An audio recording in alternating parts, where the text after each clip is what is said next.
हुई है सर? सिर्फ इतना बता दीजिए मामला सर। सर किस मामले में मनी महराज की गिरफ्तारी हुई है? देखिए इसी गाड़ी मनी महराज को अभी क्यों पुलिस ले गई? देखिए मनी महराज के मामले में बड़ा अनियमितता बरती गई है। अभी हम यहाँ पर सारे चीजों को बता रहे हैं क्रम में। ये एफआईआर जो हुआ है, एफआईआर की कॉपी के साथ आपके साथ हम आएंगे डिटेल में। एफआईआर जो हुआ था, ये घटना स्थल बताया जा रहा है बिहार का। लड़की रह रही है दिल्ली की, मूल निवासी है भागलपुर की, और यहाँ पर केस हो रहा है गाजियाबाद उत्तर प्रदेश। और यदि उत्तर प्रदेश में यदि वो केस हुआ, उसके बाद के चीजों को आप देखेंगे तो आपको पता चलेगा कि केस जब कभी भी होता है तो ये घटना बताया गया है। ये घटना की तिथि है, आपको बता दें जानकारी के लिए, चौथा महीना में 2022 का। अच्छा, 14 तारीख 14/4/2022 और एफआईआर हो रहा है आपको ये 18 तारीख को इसी 9वां महीना में।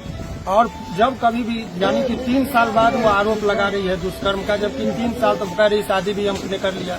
घटना स्थल का नाम नहीं है, घटना की तिथि नहीं है, घटना का चौहद्दी नहीं पता है। और जब कभी भी पुलिस किसी को गिरफ्तार करती है तो उसका जो नियम है, पुलिस को गिरफ्तार करने से पहले सुपरविजन होता है।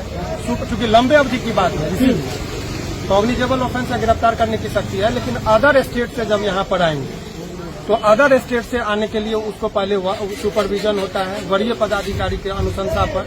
जब लगता है कि मामले में तथ्य और इमीडिएटली गिरफ्तारी जरूरी है, तब गिरफ्तार करके लेके जाता है। यहाँ पुलिस आती है, इनको 2 बजे में गिरफ्तार किया गया।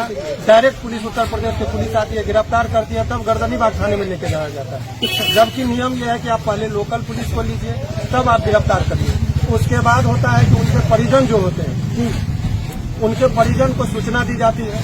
यहाँ परिजन को सूचना नहीं दी गई, तो अभी चूंकि बंदी था तो जज साहब के आवास पर ही जो ट्रांजिट रिमांड होता है कि यदि 30 किलोमीटर से अधिक की यात्रा करानी पड़ती है, यदि तो उसके लिए नियम यह है कि आपको एक इजाजत लेना पड़ता है कोर्ट से। तो ये ट्रांजिट रिमांड जो है, चूंकि रात का वक्त था, गिरफ्तारी हो गई थी, उसको उत्तर प्रदेश लेके जाना था। तो हमने जज साहब के सामने सारी बातों को रख दिया कि उसके जान को खतरा है, ये लोग जान से मारने की साजिश भी हो सकती है।